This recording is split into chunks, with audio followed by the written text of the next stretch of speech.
The reasons for this unprecedented movement of conquest and colonization in history are diverse. The acquisition of wealth was an obvious one that they all shared, as well as the power and the glory associated with the occupation of territories. Rivalry was also an important driving force.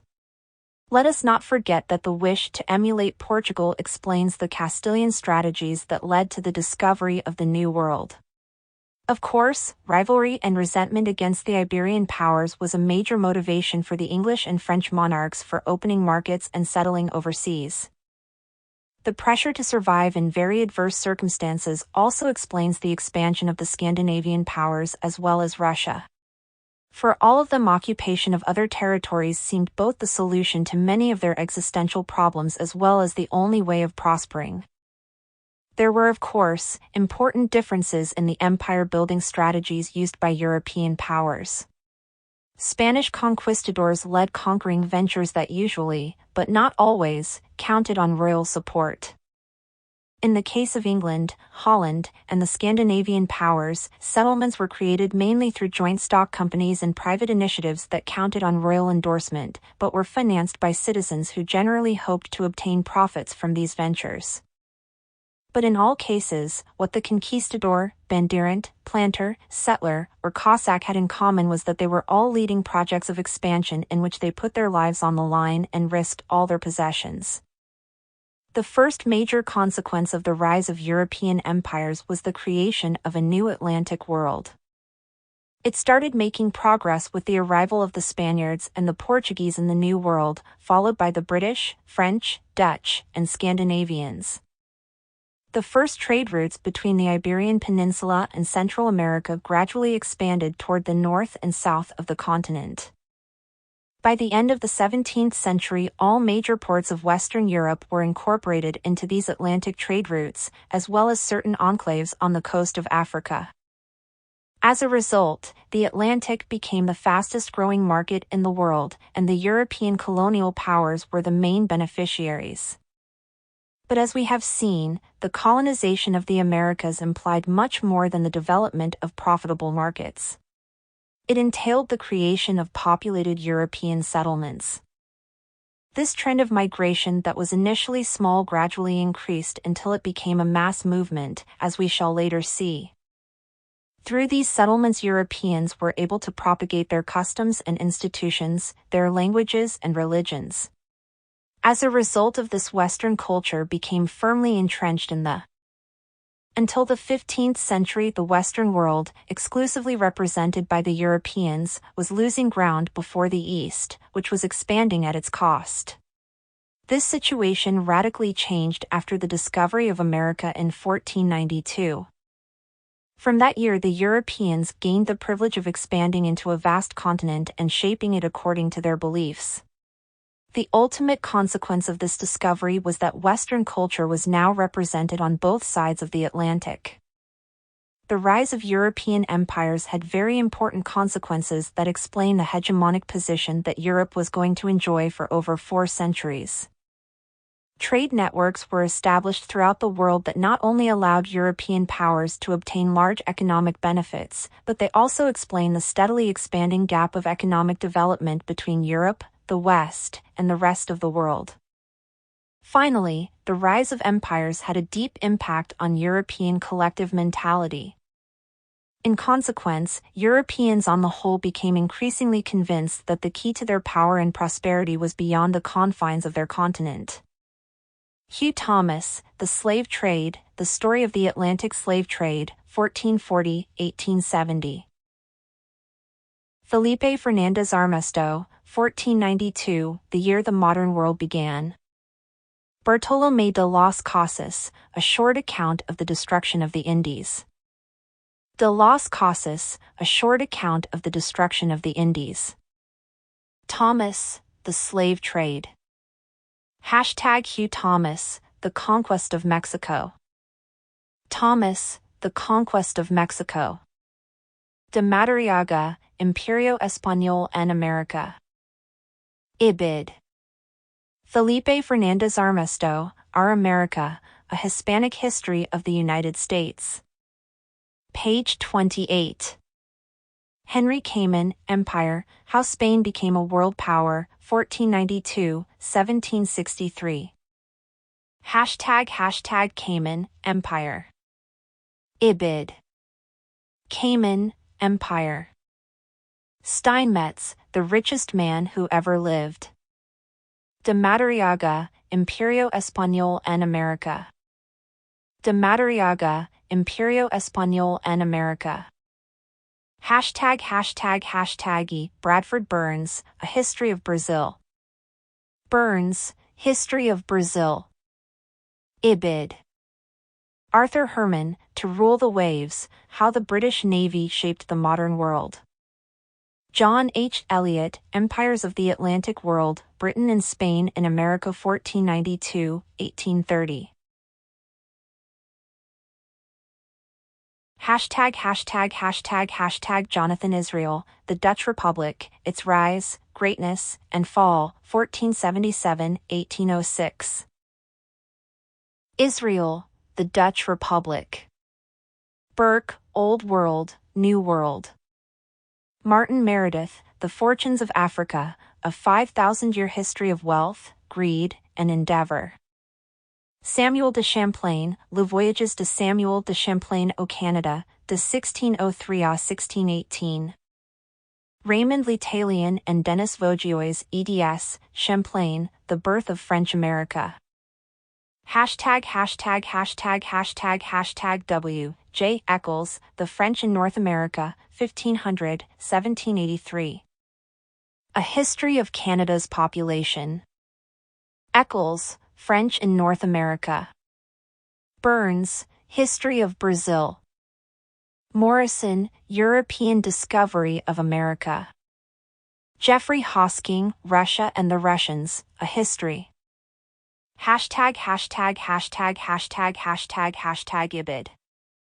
Simon Sebag Montefiore, The Romanovs, 1613-1918.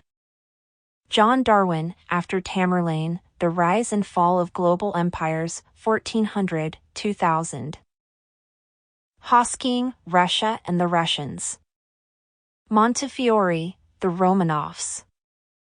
Revolution versus Empire. The impact of the era of revolutions on European empires and the Western world.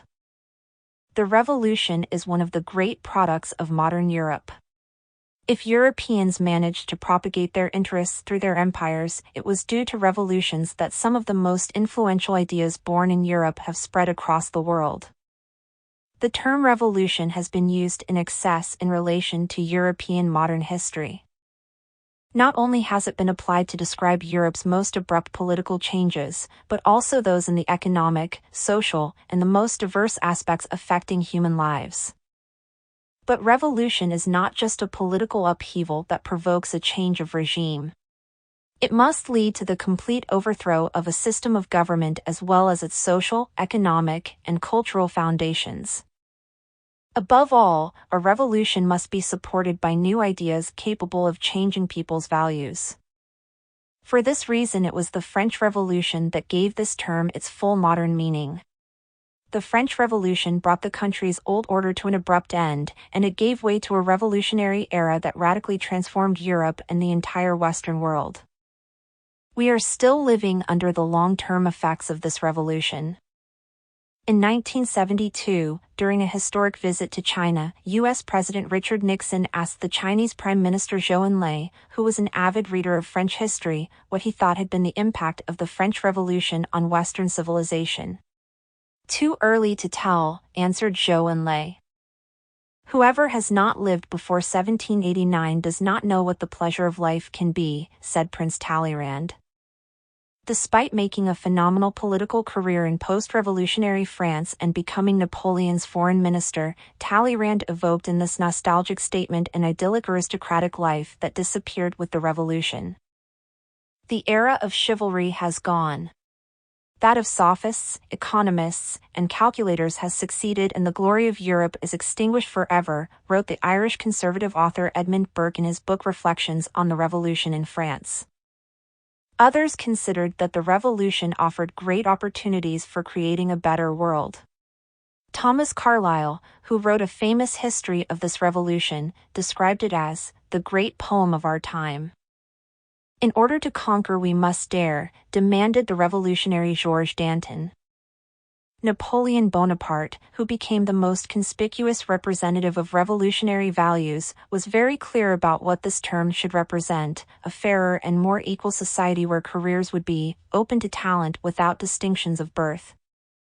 According to his famous quotation, it would be where citizens could climb up the social scale as high as their talent and ambition would take them, without facing the insurmountable obstacle of a closed elite that monopolized power and accumulated so much wealth and hereditary privileges.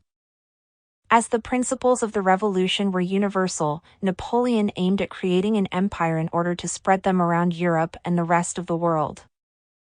To a certain extent his aim was achieved, for after his downfall the continent was never the same, and the old world that fell before the revolutionary crowds and Napoleonic troops was never to return. The great upheaval that the French Revolution provoked throughout the European continent also reached America, making the Iberian empires and a part of the French Empire collapse. But their downfall was also a long-term consequence of the event with which the revolutionary era began, the American Revolution that broke out in 1776. The American settlers who inhabited the British 13 colonies successfully defied the principles of the old regime in Europe long before the French. 4 apart. From aiming at independence from Britain, the American rebels aimed at creating a new society based on principles like equality before the law and democratic representation that would later revolutionize Europe. How did this conflict begin? Why was it in America that these European ideas triumphed for the first time? The origins of the American War of Independence can be traced back to the problems and confrontations that emerged after the 7 Years' War. On defeating France, the British Crown took measures that were going to be very unpopular in the 13 colonies. In first place, frontiers were marked out with territories inhabited by Indians. A decree in 1763 strictly prohibited their occupation in order to avoid future conflicts. This prohibition was unacceptable for the colonists, as it implied setting limits on their desires for possessing and accumulating land. For this reason many refused to obey, and continued expanding into Indian territory. Among them was a landowner from Virginia named George Washington, who was to acquire great fame a few years later. Washington himself regarded the decree as a temporary expedient to quiet the Indians that was doomed to fail when the Indians consent to our occupying the lands. But above all, the main cause of the confrontation between British colonists and their king was going to be the increasing taxation.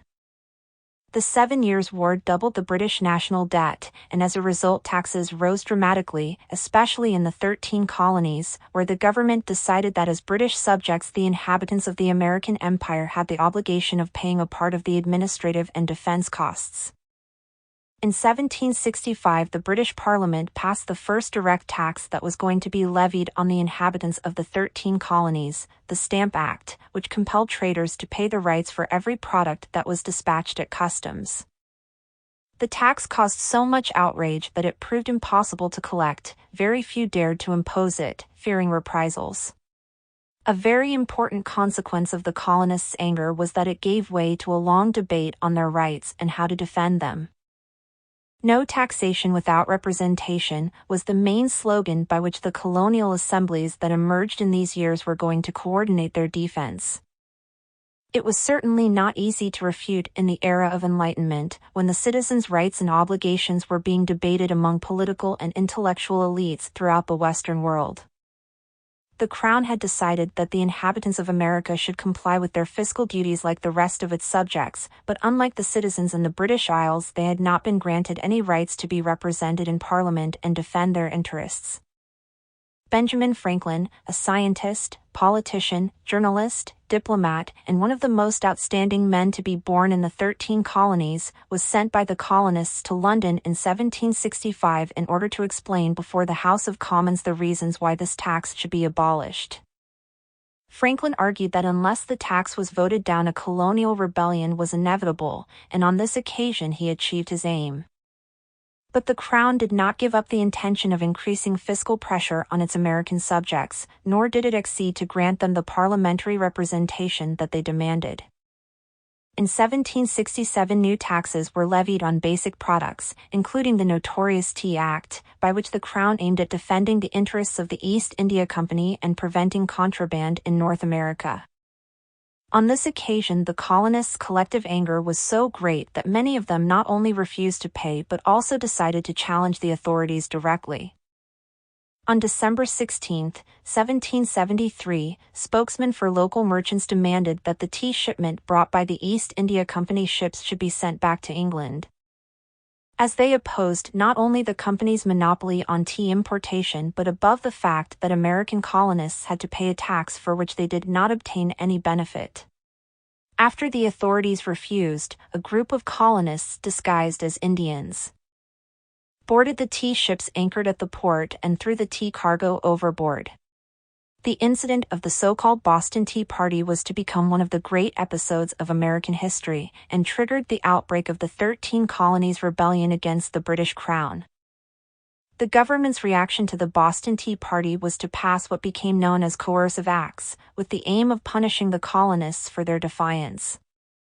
Among them was the decision of closing down the port of Boston until the East India Company was compensated for the tea cargoes that had been chucked in the sea. At the First Continental Congress, in which representatives of the 13 colonies gathered for the first time in September 1774, the withdrawal of these measures was demanded. From this point reconciliation between the two parties seemed increasingly difficult, and at the Second Congress, convened on May 10, 1775, the majority of representatives voted in favor of armed struggle. It was not the first time in the history of colonial empires that the colonists rebelled against their government. In fact, the Spanish Crown and Portugal as well faced several rebellions in its American empire that it always managed to suppress by military force. But several factors contributed to make the rebellion in British America a success, and as a result of it alter the course of Western history. In January 1776, the radical journalist and thinker Thomas Paine published a pamphlet under the title of Common Sense, in which he explained in plain language that all readers could understand the reasons why America should break with the British Crown and fight for independence. The pamphlet became a bestseller, proving how popular the cause of independence was. But not all American colonists agreed with the need to break links with the British Crown. In fact, the attempts to propagate the rebellion into Quebec and Florida failed. It has been calculated that at least 20% of the white settlers, and most of the non-white populations, supported the British. Nevertheless, it was clear from early 1776 that the aim of those who claimed to represent the 13 colonies was independence. The majority of congressional representatives ratified this on the historic date of July 4, 1776, when independence was officially proclaimed. In June 1775, when hostilities against Britain broke out, Congress's representatives took the crucial decision of appointing George Washington commander-in-chief of the American troops. Washington, a soldier and landowner who came from a prosperous family from Virginia, had fought in the French and Indian War. His experience leading the Virginia Regiment, the first American regular army, proved very useful to organize colonists with hardly any military experience to fight against the professional British Army. But apart from Washington's leadership and the determination of his troops to win independence, the key factor that allowed the 13 colonies to defeat the British was the support of other European powers. For France, the American War of Independence constituted a unique opportunity to take revenge on Britain for the defeat in the 7 Years' War and weaken its military power. On February 6, 1776, France signed a treaty by which it recognized the independence of the United States of America and promised to provide military support and promote trade with the new nation. Shortly after that, it declared war on Britain. France was not going to be the only European power to use the War of Independence to weaken the British Empire and obtain benefits in return. Spain was initially reticent to support the American rebels, fearing that the same wishes for independence would spread to its American empire. But, on the other hand, ousting the British from North America would benefit Spanish imperial interests, and for this reason the Spanish crown eventually decided to join France in the war against Britain. Finally, Holland, which had lost its American colony as a result of the British invasion, was also eager to contribute to the independence of the 13 colonies. George Washington's troops counted on the support of 3 great European powers, making in 1783 the Treaty of Paris was signed, by which Britain recognized the independence of the United States, a new nation that encompassed a territory from present-day Canada to Florida in the south and the Mississippi River in the west. In this way Britain lost a great part of its empire, and on top of this had to cede territory in the frontier with Florida to Spain, as well as return the island of Minorca. France was also compensated, winning the colony of Tobago and recovering Senegal. But above all, the most important consequence of this treaty was that the United States was born. The United States constituted the first independent republic created on the American continent. It was much more than a new nation founded by European colonists in America, for it was founded out of defiance of many of the ideas and customs by which Europe was ruled. Whereas the war that led to the creation of the United States was known as the War of American Independence in Britain and the rest of the European continent, on the other side of the Atlantic it was named as the American Revolution. Its leaders considered that they were not simply fighting for their independence, but to create a nation that would be very different from the rest, and that it would be governed by the most advanced principles in civilization. This new society would overcome the defects and injustices of the old one, in which the citizens would be free to work and make their dreams come true, where they would live in harmony with each other, and the causes of oppression and the abuses of power would be eradicated. Where did the ideas that inspired the American Revolution come from? Mainly from the interests and the principles of the American colonists that led them to confront the British Crown. But at a more theoretical level, the leaders of this revolution, who would become the founding fathers of the United States, sought inspiration in the ideas of the Enlightenment that were undermining the foundations of power in Europe. The American Enlightenment that was born in the political and intellectual circles of the 13 colonies was specially influenced by English and Scottish thought, particularly that of John Locke, Francis Bacon, and David Hume. They were the source of ideas like respect for individual liberty and property as pillars of the American society, as well as the ideals of republicanism and liberalism. Thomas Jefferson, the main author of the American Declaration of Independence and the third President of the United States, admitted that the main source of political inspiration for him had been the British empirical thinkers, especially Locke, whom he considered one of the 3 greatest men who ever lived. Unconsciously, Jefferson was also influenced by European expansionist ethos. His famous quote of wishing to make the United States an empire of liberty gives the impression of adapting the European powers' imperialist ideals to the dreams of the American founding fathers who aimed at broadening the frontiers of their young country and firmly believed that wherever they would be, freedom and prosperity would flourish.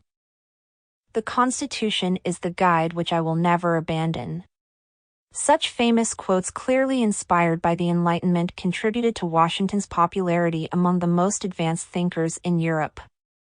His decision of giving up command and returning home once the war was over, instead of taking advantage of his position as commander-in-chief in order to take power, surprised many European observers and showed how deeply the spirit of the Enlightenment had influenced the Virginian general. For he understood that the army should always be at the service of a nation, and the limits of power should be clearly defined in a democracy. Benjamin Franklin, the spokesman for the 13 colonies in London and the first U.S. ambassador to France, defined the American spirit as a union between practical virtues like thrift and a hard-working and entrepreneurial spirit with the democratic. As regards religion, the very critical attitude of the Enlightenment thinkers toward the power of the Church, and especially Voltaire's morbid anticlericalism, took longer to penetrate the minds of the very religious and Puritan North America.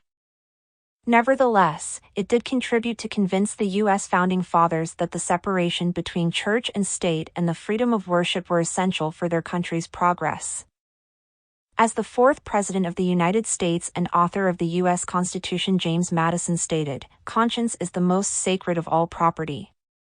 The American Revolution produced texts that were clearly inspired by the spirit of the era of Enlightenment, or what Thomas Paine defined as the Age of Reason.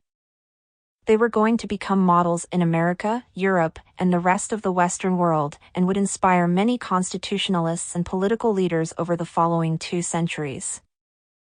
We hold these truths to be self-evident, that all men are created equal, that they are endowed by their Creator with certain unalienable rights, that among these are life, liberty, and the pursuit of happiness. This statement, written in the Declaration of Independence, has been considered one of the best-known sentences in the English language, as well as one of the most important in American history. Thomas Jefferson, the main author of the Declaration of Independence, does not exclusively deserve praise for writing such a powerful statement, for he himself confessed that the Declaration did not have any original ideas, but feelings that united all those who contributed to write it. The other very influential document produced by the American Revolution was the U.S. Constitution, passed on September 17, 1787. The text laid down the rules of American democracy, it specified the powers of the states that formed the new nation and the federal system of government, and it had the virtue of doing it in 7 articles that can be understood by any citizen.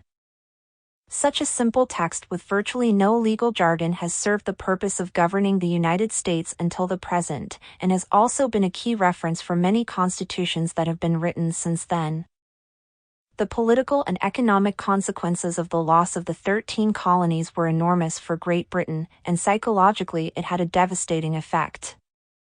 After signing the treaty that recognized the independence of the United States, Lord Shelburne's government fell and King George III seriously considered abdication. The British were going to take a long time to assimilate the loss of the First Empire, as the 13 colonies were known. For a long time they continued treating the United States as a colony, and their inhabitants with contempt and even hatred. Biographer James Boswell recorded Samuel Johnson's quote, "I am willing to love all mankind except an American." Such comments were frequent among the British in those days.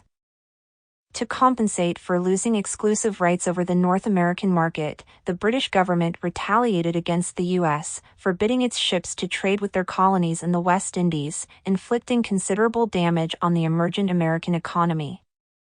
Hostility prevailed in their relations for a long time, and the most dramatic point was reached in 1812, when the United States declared war on Great Britain, and the countries fought again in North America for 2 years. On the other hand, once this brief war was over, the relationship between the 2 countries gradually improved, particularly from the second decade of the 19th century. A common language, culture, and historic legacy were going to compensate for clashes in the political sphere. From the late 18th century, over half of U.S. exports went to Britain, and commercial exchange steadily increased through the 19th century. Not everyone regretted having lost the 13 colonies. Some British intellectuals thought that their loss was a blessing in disguise for the country's interest. This was the opinion of prominent Scottish economist Adam Smith, who had been urging the British government to abandon North America since long before the War of Independence broke out. In an essay published in 1788, Smith argued that the American colonies had been economically unproductive, an endless source of expenditure, and a problem for the British government that was certainly not compensated by the scarce economic benefits. As a result of the American experience, the famous Scottish economist concluded that the colonial empires that implied exporting population and submitting them to the British government were undesirable. Only mercantile empires based on commercial exchange were worth the effort. Edward Gibbon, one of the Britain's most respected men of letters, was relieved by the independence of the 13 colonies, as was even former Prime Minister William Pitt. While Europe assimilated the emergence of the first independent nation in America, a revolution broke out that not only shook the pillars of its societies, but it was also going to have a dramatic impact on its role in the world, the French Revolution. A lot has been written about the causes of the French Revolution, and what triggered such a drastic break with the system of the Ancien Regime. The society where Enlightenment was born was ruled by an absolute monarchy and a feudal regime in which wealth and power was concentrated in the hands of the nobility and the clergy. For how long could this continue? Throughout the reign of Louis XVI, it was increasingly evident that the system could not survive for both economic and social reasons. From the 30 Years' War, the French state accumulated a debt that plunged the country into deep crisis for the following 3 decades. While the nobility and the clergy were exempt from paying taxes, fiscal pressure on the rest of the population steadily increased, and in this way the conditions of the poor majority, especially the peasants, became unbearable. The revolution that shook the world broke out with the assault on the Bastille by the Parisian masses on July 14, 1789. From that day, many of the ideas and beliefs that sustained the European monarchies and political regimes started to crumble. Never in the history of Europe did the people's masses defy their rulers with so much strength and determination, nor were they ever as successful as a result of their revolt. The news of this event was going to frighten the rich and powerful and stimulate the poor and oppressed through all Europe. Revolutions break out when a majority of the population is so impoverished that they have nothing to lose by taking to the streets and fighting against the representatives of power. What happened in France in 1789 was going to repeat itself in the rest of Europe on several occasions over the 2 subsequent centuries, whenever the same conditions of poverty and despair existed in the population, accompanied by indifference and incompetence from government. The second great episode of this revolution was the abolition of the feudal system by the new French National Assembly, which had kept the nobility and the clergy at the pinnacle of the social pyramid. Shortly after that, on August 26, 1789, the Declaration of the Rights of Man and of the Citizen was published. The letter constituted a genuinely revolutionary document. Inspired by the ideas of the Enlightenment, especially Rousseau's social contract and Montesquieu's separation of powers, it defined the principles on which the relationship between the government and its citizens should be based in a democratic society. Its author was the Marquis of Lafayette, an unruly member of the old nobility who had acquired substantial experience in the Revolutionary War, for he crossed the Atlantic in 1777 in order to join the American army in their fight for independence. After 1789, he was going to become one of the great figures of the Revolution. Men are born and remain free and equal in rights, states the first article of the Declaration. The aim of every political association is to preserve the natural and imprescriptible rights of man, states the second. The document describes terms like popular sovereignty, freedom of expression, freedom of worship, and law-abiding state. Although it was never literally applied in revolutionary France, nor in any other revolution over the next decades, it was to be a key reference text for every movement that aspired to overthrow the old regime and advance toward a more democratic system. As a result of it, France evolved from being a country governed by the divine right of the kings to being governed by popular sovereignty, and at least theoretically by universal suffrage, according to what the 1793 Constitution said. The essence of the rights of man and of the citizen is summarized as liberty, equality, and fraternity, a popular slogan that emerged in this revolution and would later become the motto of the French Republic. The third episode of this revolution was the Reign of Terror. On June 24, 1793, the convention passed a new constitution by which France became a republic and the government would be elected by universal suffrage. Such extraordinary changes took place amid an atmosphere of increasing confrontation between Jacobins, radical Republicans, and the Girondins, the liberal monarchists. The Jacobins managed to impose themselves as a result of a wave of mass killings and violence, which according to some historians may have resulted in around 40,000 deaths. Terror is only justice, prompt, severe and inflexible, stated Maximilien Robespierre, the chief proponent of this bloody period.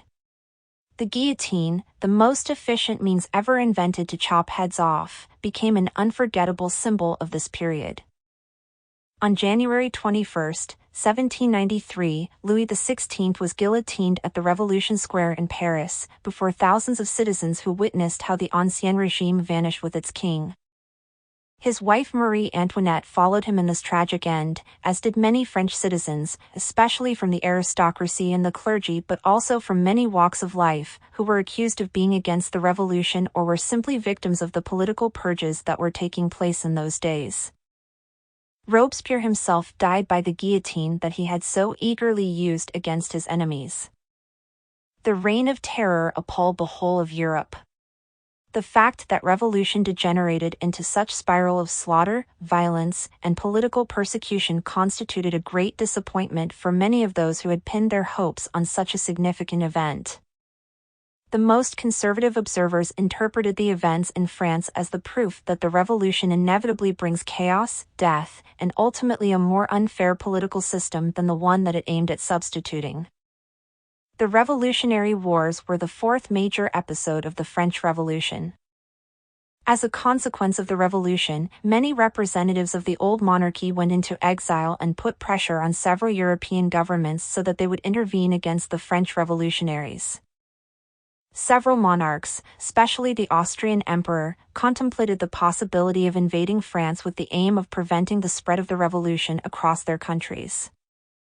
But France decided to take the initiative, and in April 1794 declared war on Austria. This constituted the beginning of a long era of war in Europe that was deeply to mark the future of the countries that were involved. The most important consequence of this war was the rise of one of the most legendary leaders in the history of the world, Napoleon Bonaparte. Napoleon is simultaneously the product of war and revolution. He reached power thanks to military glory, and this same glory led to numerous historic victories, for let us not forget that Napoleon was above all a military genius despite his errors with the invasion of Russia and Spain. Revolutionary France lacked a genuine leader, and this General Bonaparte acquired great military prestige in the war by which France defeated Austria. After that, in 1798, he was put in charge of a complicated mission that he himself proposed in order to weaken Britain, occupy Egypt and make progress from there to Persia with the aim of intercepting the British route toward India. Occupying Egypt would also compensate France for the loss of the American colonies. The Egyptian campaign had enormous influence on Napoleon's career. The very ambitious general who admired Alexander the Great so much dreamed of creating a new empire for France that would stretch from Egypt to the Far East. Europe is a molehill, all great reputations come from Asia, he stated on one occasion. After defeating the Mamelukes, the Turkish-Egyptian militia that dominated the country, Napoleon focused on bringing the best of Western civilization to this part of the world, and also the principles of the revolution. For this purpose he brought jurists, administrators, scientists, and artists with him, and they all helped in the task of founding a modern Egypt and leaving France's mark on the country. Napoleon spread the message through the Egyptian people that he had come to liberate them from the tyranny of the Mamelukes and allow them to live according to the rights of man that France had proclaimed. Loyal to the lay spirit of the revolution, Napoleon's mission did not make any attempt to convert the local population to Christianity, as France and the rest of the European powers usually did in their colonial adventures. On the contrary, he scrupulously respected the Islamic culture and the beliefs of the Egyptians. The general promptly launched a plan to invade Syria that would enable him to strengthen his position in the Middle East, and from there he could have marched over India or Constantinople, putting an end to the Ottoman Empire. Nevertheless, the plan proved to be far too ambitious. The British fleet in the Mediterranean, led by Admiral Horatio Nelson, isolated Napoleon in Egypt, and the Turkish troops managed to stop the French advance. In this way, Napoleon decided that his future was in Europe. He returned to Paris in 1799. 2 years later, Cairo was conquered by British troops. Had Napoleon been successful with his plans in the Egyptian Empire, his country's destiny and that of the Middle East could have been very different. Even so, the Egyptian adventure left a deep mark in France, as in Europe. The Egyptian Institute, founded by Napoleon, constituted the beginning of the European passion for ancient Egypt and for archaeology of the ancient civilizations in that region. From then on, Western knowledge about early civilizations spread rapidly. On returning to Paris, Napoleon experienced a meteoric rise that enabled him to consolidate a regime and an empire that would match his ambitions. Not satisfied with being appointed head of state for life, he decided that the Pope, Pius VII, should crown him Emperor of France in 1804. As his empire spread across Europe, he chose several of his brothers to replace the dethroned royal families. Joseph Bonaparte was appointed King of Spain, Louis Bonaparte King of Holland, Jerome, King of Westphalia, and some generals were crowned in kingdoms like Naples or Sweden. The fact that a Corsican soldier who spoke French with a foreign accent managed to sit on the throne that had been occupied by Louis XIV and his successors and transform his family into a ruling dynasty shows how much progress the revolution had made in a few years. For many, Napoleon represented the principles of equality and meritocracy that replaced the divine right to rule, although for others the fact that he proclaimed himself emperor constituted a reversal of the principles of the republic established in 1793 and the spirit of revolution. On the other hand, for all those affected by the revolution, Napoleon was seen as a devil, a usurper who threatened what they considered most sacred in their whole system of life. The fact that he accumulated so many enemies in his formidable expansion from the Iberian Peninsula to Russia made a great multinational coalition possible that would eventually overthrow him. Napoleon led his Grande Army with such success that he managed to conquer practically all of Europe, apart from the British Isles, in little more than 10 years. He aimed at unifying the whole continent under French leadership and the same system of government based on the ideas of the Revolution and his interpretation of liberty and equality. Nevertheless, in his rapid expansion, he was going to make several strategic errors. The Spanish guerrillas against French occupation and the Russian winter became invincible enemies. Nor did he assess the impact of a great coalition of enemy armies against France. On March 31, 1814, the troops of the Russian Tsar and the King of Prussia entered Paris, putting an end to Napoleon's empire. But he still enjoyed widespread support, which enabled him to regain power after escaping from the island of Elba where he had been imprisoned, and challenge the rest of Europe once again. But on this occasion, the European armies under the leadership of the British General Wellington led to his final defeat at the Battle of Waterloo in June 1815.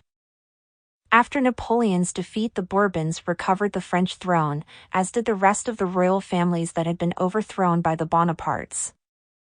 The monarchs and their governments that returned from exile aimed at setting the clock back to pre-revolutionary times, but this was not possible any longer. The ideas that provoked the revolution had gone too far and the world on the whole had changed so much, it was not possible to re-establish the old regime, as Louis XVIII and several other kings were to experience. Napoleon wrote in his memoirs from the Isle of St. Helena that he was going to be remembered not for the battles that he won but for his civil code. The Napoleonic Code that was introduced in 1804 was a new civil code written in accordance with the ideas of the French Revolution, replacing a mélange of confusing and contradictory laws. But above all, it was the clarity and simplicity with which it was written that set it apart from all other laws written before. It made law accessible to the average citizen, and because of its success in administering law, not only has it survived in France until the present, but it has been the most influential code in history. Because it was adopted by most countries occupied by Napoleon, subsequent civil codes were clearly inspired by it. Several nations in Latin America have used it as a model as well. In the Middle East, the Napoleonic Code has been used as a reference by all those regimes wishing to modernize Islamic law. Despite his military genius, it is after all Napoleon's civil code that makes him relevant in the contemporary world. The revolution was not to have consequences over North Africa and Asia, as Napoleon would have liked, but it did have a great impact in America. The American Revolution was to play a very influential role on the evolution of the European empires in America, but it was the French Revolution that was to alter their destiny and precipitate their end. The Caribbean colony of Saint-Domingue, in the western half of Hispaniola, was to be the first place in America where the ideals of the French Revolution succeeded. Saint-Domingue was one of the best examples of how lucrative colonial plantations could be. It was the most profitable colony of the French Empire, and shortly before the Revolution it produced 60% of the coffee and 40% of the sugar that was imported by France and Great Britain. These extraordinary benefits were possible thanks to the work of over 1.5 million African slaves who constituted 85% of the population in the colony. The rest was composed of black and mixed-race people who had obtained their freedom, and an elite of white landowners and administrators who constituted only 3% of the population. Being such a small minority, the whites lived in constant fear of a racial revolt. As the Count of Mirabeau stated when he visited the colony, the whites sleep at the foot of the Vesuvius. The news of the revolution was received with enthusiasm by the white elite in Saint-Domingue.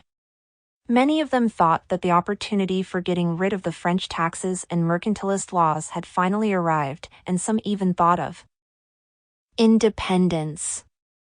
But they were not the only ones who decided to take advantage of the radical changes at the metropolis. The non-white population had similar aims.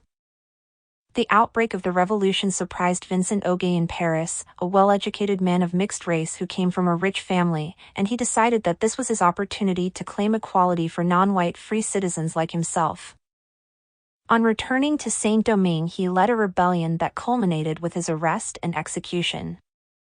But this was only the beginning of the black population's struggle for their rights. On August 21, 1791, the slaves rebelled and provoked a civil war in the colony. Paris decided to make concessions, and the Legislative Assembly granted that all free citizens would enjoy equal rights. Nevertheless, French sovereignty in the colony was still in danger. After the outbreak of the war between France and Britain in 1793, the white elite negotiated a change of sovereignty. To combat the treason of the white minority, all the French government could do was to offer freedom to the African slaves in return for their help. In 1793, the National Convention, led by Robespierre, abolished slavery, and consequently France became the first European country where it was illegal to possess slaves. Although it gave the impression of being a desperate measure in order to maintain sovereignty over its possession, this was not quite the case. The anti-slavery cause already attracted a considerable number of supporters in pre-revolutionary France. In 1788, the Society of Friends of the Blacks was founded in France, with the aim of abolishing first the slave trade, and eventually slavery. Among its members were outstanding thinkers of the Enlightenment like Nicolas de Condorcet, and leaders of the Revolution like Lafayette. From 1789, the anti-slavery cause was increasingly popular despite the fact that this could affect French colonial interests. In fact, Jacobins like Robespierre argued that if slavery was necessary in order to maintain the colonies, the right thing was to abandon them. After the abolition of slavery, the leader of the slave uprising, François Toussaint Louverture, a former slave with outstanding gifts as a soldier and politician, offered the French his services in order to expel the British troops that cooperated with the whites in the invasion of Saint-Domingue. Once the aim had been achieved, Toussaint Louverture proclaimed himself the new governor and managed to encourage a new non-white elite replace the white one. Not satisfied with these achievements, in 1801 he drafted a constitution that granted the colony full autonomy, and he named himself life governor. The rise of Toussaint Louverture and his colony of free slaves constituted a threat for the stability of the French colonies and for the whole Caribbean. Also in the slave-owning south of the United States, the example of Saint-Domingue was feared. In Paris, pressures on the governing elite for intervening were considerable. Napoleon himself was also eager to recover the prosperity that the sugar industry enjoyed before the revolution. For all these reasons, in 1802 French troops reconquered the colony, and Toussaint Louverture was arrested and deported to France, where he died shortly thereafter. After reoccupying Saint-Domingue, the aim of the French was to reintroduce slavery to exploit the plantations as they had traditionally done. Nevertheless, as Toussaint Louverture warned before leaving, this aim was not going to be possible, for the cause of liberty had gone too far among the population in the colony. The old slaves were prepared to die before submitting to the chains once more. Jean-Jacques Dessalines took over the leadership of the rebel Haitian army and eventually managed to defeat the French. Having expelled the French, in 1804 Dessalines proclaimed Saint-Domingue's independence and renamed it Haiti, a name that came from the native Arawak tribe. On that same year when Napoleon was crowned emperor, Dessalines followed his example and proclaimed himself Emperor of Haiti. But his imperial dream was short, for he was murdered in 1806. The country was then divided between an autocratic monarchy in the north and a republic in the south. The trajectory of Haiti as an independent nation was to be marked by political instability, confrontation, and deep poverty. Nevertheless, the first republic in the world led by an indigenous African was to remain a source of inspiration in the long march for independence in the American empires, particularly for blacks and mixed-race peoples in their fight for equal rights. The emergence of the United States of America, the French Revolution, and eventually Haiti contributed to make the French rethink their role in the world and the need to have colonies. Charles Maurice de Tallyrand, the cunning politician who shortly after the French Revolution began his long career as foreign minister, published a book in 1797 under the title of Essay on the Advantages of Withdrawing from the Colonies. It constituted a plea against any concept of colonization that implied transferring population and promoting settlements. According to Tallyrand, individuals without industry, without leaders and without morals, had arrived in the 13 colonies and the final rebellion was inevitable. On the other hand, he admired the British experience in India, where the territory's wealth was being acquired by means of commerce and employing the local population that was paid but not enslaved. This was the type of colonization for the future, as it created a relationship between the colonial power and the subject population based on cooperation, and it finally resulted in much more productivity. Pierre-Victor Malouet had a similar opinion to Tallyrand's. Also reflecting on the consequences of the American Revolution, he opined that in the long run colonies that were populated by members of the same culture could only be kept at the cost of perpetual war and oppression. All of these opinions against colonial imperialism as it had been conceived until 1789, as well as the impact of Haiti's independence, contributed to Napoleon's disdain for the French Empire in America. The American colonies seemed far too problematic and unproductive if compared to the political and economic benefits that he reaped from his European empire.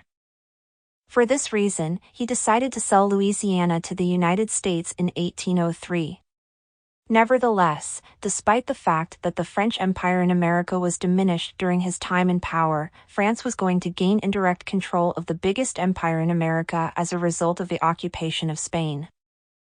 Napoleon took advantage of the dynastic dispute in Spain between his ally, King Charles IV, and his son Ferdinand, who was bluntly opposed to the Napoleonic order. He summoned the two of them to Bayonne in 1808. There he managed to make them abdicate and allow the throne of Spain to be occupied by his brother Joseph. In this way, the Bonapartes not only replaced the Bourbons on the throne of Spain but also as sovereigns of the Spanish Empire. At least this is how many inhabitants of Spanish America interpreted these events. The weakness of the government in Spain, political instability, and the fear of being governed by France, and last but not least, the ideas of the French Revolution, all contributed to provoke a wave of independence movements that was to spread across practically the whole Spanish Empire. What was the situation of the Spanish Empire at the beginning of the 19th century? To what extent were independence movements making progress? The whole had been generally prosperous, particularly the second half. It proved to be remarkably resilient. Neither Spain's decline as a great power, nor the British, French, or Dutch attacks to snatch back some of their possessions from the Spaniards, nor the constant problems of the Spanish crown, not even the intrigues and power struggles that confronted the court in Madrid, nor the corruption in the higher echelons of the administration managed to dismember it. The 18th century brought great changes in the administration of the American Empire. Spain underwent the so-called Bourbon reforms from the reign of Philip V with the aim of modernizing and improving the efficiency of the Spanish system of government and strengthening the cohesion of all territories of the Spanish crown. As a result of these administrative reforms, the vast viceroyalty of Peru, encompassing a territory that stretched from present-day Venezuela to Argentina, was divided. In 1717 the Viceroyalty of New Granada was created, and many years after, in 1767, that of Rio de la Plata. Below the viceroyalties were the captain generalships of Venezuela, Guatemala, Cuba, Chile, and Puerto Rico. In this way, power that was traditionally concentrated in Lima and Mexico, the capitals of the two great viceroyalties that originally formed the American Empire, was dispersed among various cities through Spanish America. In 1717 the Casa de Contratación and the Council of the Indies, the two key institutions for the government and administration of the American Empire, were moved to Cadiz, and in this way commercial exchange with the Americas was centered in this old seaport city. As a result of all these changes, the Kingdom of Spain managed to have a more direct control over the empire and also impose a more efficient administration. The American Empire also managed to survive unscathed several disputes with other powers. In 1668 the Treaty of Lisbon sanctioned the separation of the Portuguese and Spanish empires that had been unified since the reign of Philip II. As a result of Portuguese independence, several conflicts broke out over the frontiers with the Spanish Empire in America, and on several occasions they led to war. A particularly conflictive point was the frontier between the Viceroyalty of River Plate and Brazil. In 1688 the Portuguese founded Sacramento Colony in present-day Uruguay. The Spaniards argued that this city was in their territory, and for this reason they decided to occupy it and rename it Rosario. Nevertheless, shortly afterward, the city was returned to Portugal. The city changed sovereignty on several occasions until finally the two powers decided to put an end to almost 3 centuries of territorial disputes with the Treaty of San Ildefonso in 1777. Sacramento was set to become Spanish in return for territorial cessions to Brazil. Spain's most dangerous enemy was undoubtedly Great Britain, for the British were not only interested in several points of the Spanish Empire but their navy was superior to the Spanish. The War of Jenkins' Ear that broke out in 1739 could have brought very serious losses for the Spanish Empire, but it turned out to be the opposite. At the Battle of Cartagena de Indias in 1741, the Spanish troops under the efficient command of Blas de Lezo managed to repel a British invasion and inflict a humiliating defeat on Britain. This victory was very important for Spain, for it proved that the Spaniards had a greater capacity to defend their empire than what the European rivals thought. Its status as an imperial power was considerably reinvigorated as a result of this war. For the rest of the 18th century, Spain continued to govern over the greatest empire in the world. Only the Russian terrestrial empire could rival the Spanish in size. Apart from consolidating an atmosphere in which peace and prosperity could prevail over their empire, Spain continued making important contributions to the exploration of the world and scientific discovery. Under the reign of Charles III, who eagerly promoted scientific research, important expeditions through the Spanish Empire were to take place. The most ambitious was that of the Spanish naval officer and explorer Alessandro Malaspina. In 1781, Malaspina and a crew of sailors and scientists embarked on a great journey across the world, and they also aimed at finding another of the great maritime dreams of that time, a northeastern path that would unify the Atlantic with the Pacific. Malaspina made very substantial contributions to the knowledge of world geography in those days, particularly of America. In spite of all this progress, Spain had to face numerous internal problems that threatened the unity and continuity of its empire in the Americas. The claims of the Native Americans before the civilization that invaded their territory never ceased to be a source of problems for Spanish governors, particularly at the Viceroyalty of Peru, where the majority of the population was non-white. In 1780, a descendant of Tupac Amaru, who called himself King of Peru, led an uprising against Spanish dominion that was mainly supported by the Incas. More worrying than the Indian revolts were those of the Creole elites. Just as it happened in the French and British empires, mercantilism and the obsession of the metropolis to exploit commerce in America for its own benefit led to great resentment among the American settlers. The Creoles considered the bureaucrats and the fiscal regulations that came from Spain a threat to their benefits and an obstacle for embarking on more ambitious projects that would have been allowed with free trade. Another reason for discontent among the Creoles was the feeling of being inferior to the elite that governed them from Spain and not being able to defend their interests or actively participate in the empire's government and administration. Just as it happened among the inhabitants of the British Empire in America toward the end of the 18th century, there was an increasing number of Spanish overseas subjects who thought that their interests would be much better served if they could govern themselves. Increased political control and fiscal pressure from Spain provoked revolts in diverse places of the Spanish Empire, and in the second half of the 18th century these proved increasingly difficult to suppress. In 1765 a revolt took place in Quito due to an increase in taxes, which caused widespread indignation. After the American and the French revolutions, the leaders of the revolts against Spanish power no longer limited themselves to demanding more rights or less taxation, now they aimed directly at self-government.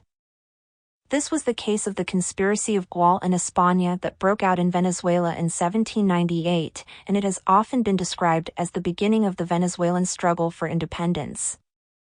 Manuel Gual was an infantry officer and José María España a civil servant, and both of them led a revolt in Guaira and Caracas, which enjoyed considerable support among the population. Their aim was the expulsion of the Spanish authorities, the establishment of a system of free trade and production, and finally a political and administrative union of the cities of Caracas, Maracaibo, Cumana, and Guayana. In Spain, the most acute observers of the evolution of the Spanish Empire were well aware of the flaws of the colonial system and of the increasing support for independence in some parts of the American possessions. Very influential for the Spanish Empire were the decisions of the Count of Aranda, who was Foreign Secretary at the beginning of Charles IV's reign. A prominent statesman who was deeply influenced by the ideas of the Enlightenment, Aranda was mainly responsible for the decision to expel the Jesuit order from Spain. Ever since their arrival as missionaries, the Jesuits had acquired much power in America. The Guarani Jesuit missions were settlements founded by the Jesuits among the Guarani tribe and members of other local groups. Apart from propagating the Christian faith, the Jesuits also promoted the development of agriculture, cattle breeding, and artisan production, and they succeeded to the extent of creating genuine agricultural and industrial empires. The enormous power of the Jesuits was seen as a potential threat by many governments in the 18th century. In the case of Spain, it was feared that power accumulated in the Americas would lead them to declare independence in areas like present-day Paraguay, where they were particularly strong. The expulsion of the Jesuits from Spain that took place in 1766 was one of the decisions that led Voltaire to comment that with half a dozen men like Aranda, Spain would be wholly regenerated. The Count of Aranda deserves to be remembered for having been capable of predicting the collapse of the Spanish Empire and recommending drastic measures to avoid a confrontation with the Creole elites that would lead the Spanish-American possessions to follow the same path as the British 13 colonies. As ambassador in Paris, he represented Spain in the negotiations of the Treaty of Paris that put an end to the American Revolution. Impressed by the rise of the new American nation, he feared that its influence would soon reach the Spanish Empire, and for this reason he wrote a famous report to King Charles III. Your Majesty must get rid of all his possessions in the continent of the Americas, keeping only the islands of Cuba and Puerto Rico in the northern part and some other in the southern part that can serve as a base for Spanish trade. In order to carry out this great idea in a convenient way for Spain, 3 royal princes must be sent to America, one as King of Mexico, another as King of Peru, and a third as King of the mainland, and Your Majesty must adopt the title of Emperor. ##. Had the advice of the statesman been followed in Spain, more than a decade of confrontation and wars against independence movements could have been avoided, its prestige as motherland of a community of Spanish-speaking nations would have been strengthened. And the Bourbons could have been pioneers in the creation of a new style of empire. But there were two main obstacles to implement it. In the first place, the king would have had to send his 3 sons to the Americas with the risky mission of creating new kingdoms, and on top of this he would have been left without succession in case the heir to the throne died. The second obstacle was that giving up inherited possessions was contrary to the principles of any king. In this way, the Bourbons preferred to face a similar fate to that of the British Hanovers in America rather than follow Aranda's wise advice. Aranda was not the only one to warn the crown about the problems that were looming before the Spanish Empire after the revolutions in America and in France. Alessandro Malaspina presented a report in 1794 on returning from a tour around the world, which also included an analysis about the empire's political situation. After witnessing the increasing popularity of the independence cause, the explorer recommended the concession of a wide autonomy, especially in the possessions of the American mainland, and the creation of a confederation of nations that would be unified by commercial and economic links. Far from following his advice, the government considered it inappropriate and dangerous in revolutionary times. For those who wished to break away from the Spanish Empire, the American Revolution served as the model on how to achieve independence, and the French Revolution constituted a source of ideas in the quest for the ideal society. But it was the Napoleonic invasion of Spain that triggered the outbreak of the armed struggle against the Spanish presence in America. American viceroyalties owed obedience to the King of Spain but not to a usurper like Joseph Bonaparte, who had taken over the Spanish crown, and self-government was therefore justified. This is how many Creoles interpreted the events that took place in Spain in 1808. The first autonomous junta of the Spanish Empire was formed in Mexico City with the aim of governing New Spain, and it was supported by the viceroy himself, José de Iturragare. At River Plate, the Montevideo junta was formed and was followed by other juntas in La Paz and Quito. More than independence movements, they were uprisings against what was happening in Spain. In fact, many of those who proclaimed rebellions did so in King Ferdinand VI's name, but as a result of it, a staunch determination to run their own affairs was to emerge. The rise of a liberal Spain that fought against Napoleonic troops but also aimed at establishing a new system of government could have been the solution for keeping the empire united. The Constituent Assembly established in Cadiz in 1810, where the 1812 Constitution would be approved, inaugurated a new liberal regime that paid special attention to the demands of the citizens on the other side of the Atlantic. In fact, it was in Spain at that time where the term liberal was born, and it gradually spread through Europe until it became one of the most influential political terms in the Western world. The Cadiz Constitution stated that the Spanish nation is the union of Spaniards from both hemispheres, and it granted the Spanish kingdoms and provinces from America and Asia the same rights as those of the metropolis. Both whites descending from Europeans, as well as the indigenous and mixed-race population, were defined as citizens with the right to elect deputies that would represent them in the new Spanish Cortes, the bicameral legislature. Thanks to this new liberal order, for the first time in the history of the Spanish Empire, and in fact of European imperialism, citizens throughout the empire had the historic opportunity of voting in joint elections in order to elect their representatives. The Constitution of Cadiz was to be very influential in Spanish America, but its liberal spirit and willingness to grant the Americans the same rights as the subjects of the Iberian regime did not go far enough. Only 28 out of 104 deputies elected in the first Cortes were Americans, despite the fact that American subjects exceeded the Europeans by more than 5 million. This was one of many reasons for Creole dissatisfaction, which led the American elites to persevere in their aim of marching toward independence. On May 15, 1811, the Guarani missions of River Plate declared independence of the territory that was later to form the Republic of Paraguay. 2 months later, the Captain Generalship of Venezuela declared its independence, and Cundinamarca and Cartagena were to follow suit. The wave of independence spread rapidly, and in a few years it was making good progress through the mainland of the Spanish-American Empire. What type of nation did the leaders of the independence movements aim at creating in the Spanish Empire? What were their ideological references and their models? The independence leaders in Spanish America all shared the same social origins, for they all came from an elite that was well connected with Spain and Europe, and this enabled them to be in contact with the ideas of the Enlightenment and the revolutionary spirit that emerged in Europe toward the end of the 18th century. One of the main precursors of the emancipation of Spanish America, Francisco de Miranda, was born in 1750. After a polished education, he opted for a military career in Spain. As a member of the Spanish army, he was sent to fight against Britain in the American War of Independence, and he lived in the United States in that historic moment when the new nation was formed. A few years later, he participated in the French Revolution as general of the Revolutionary Army. Therefore, probably no one was better suited to carry the spirit of the revolutionary era to Spanish America than he. After serving the two great revolutions, Miranda focused on the great project of his life, the independence of Spanish America. His aim was the creation of a great independent empire that would be known as Colombia and would stretch across all the Spanish territories of the Americas. Unlike other revolutionary leaders of his time, Miranda was no Republican, for he aimed at unifying Colombia under a hereditary emperor that would receive the title of Inca, in order to placate the indigenous peoples.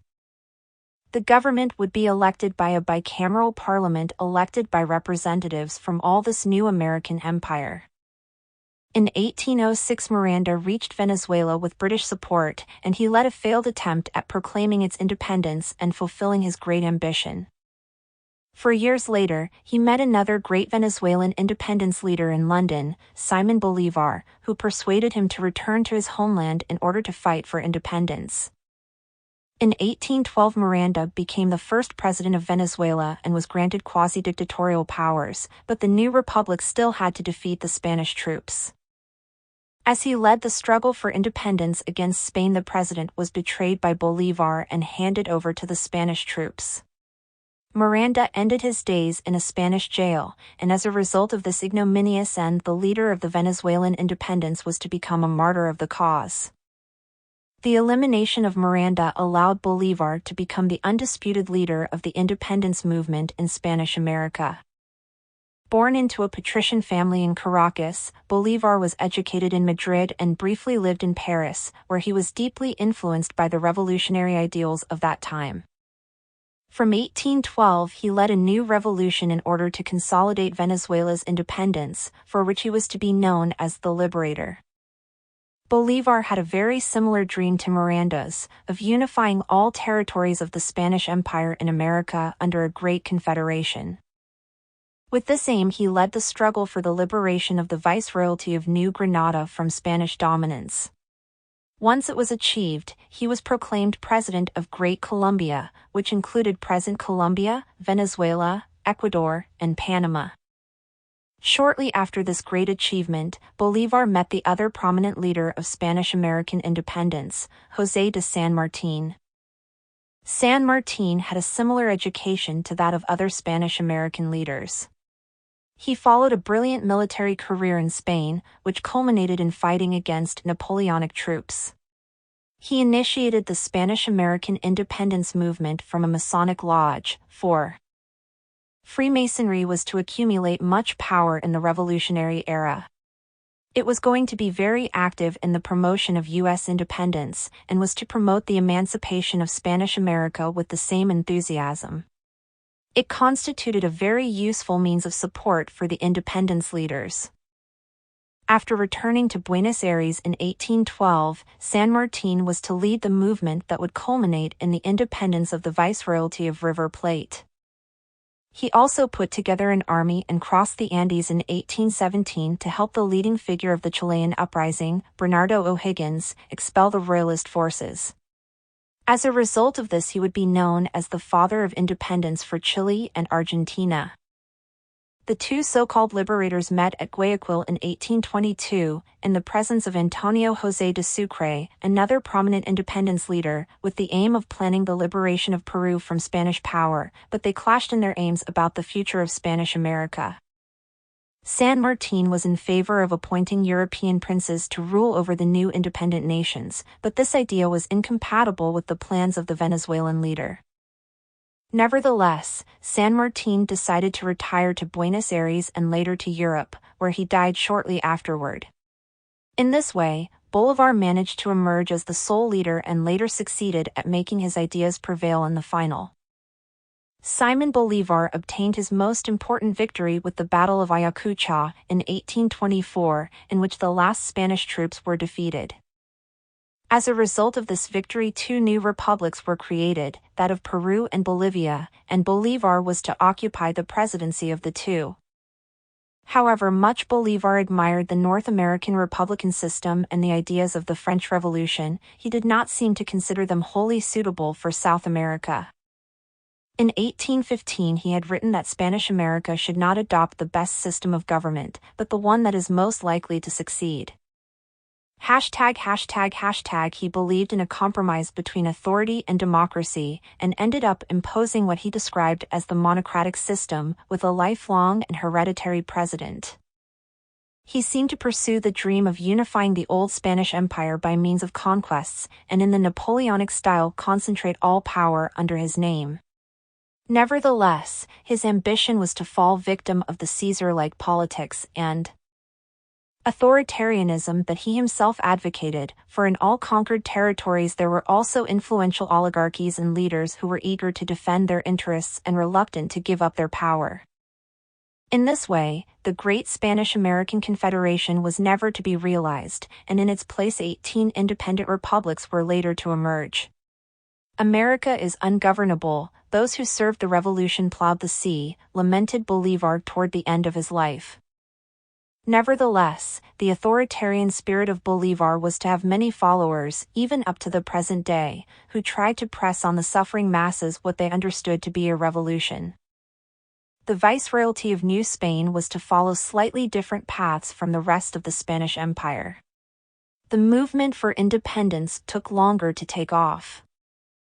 Rather than a rebellion orchestrated by the elite, it was to be more a social revolution of the indigenous and the poor against the Creole oligarchy. In these circumstances, the Mexican Creoles preferred to support the Spanish crown in spite of their wishes for independence. Mexican independence was to come through a more conservative path.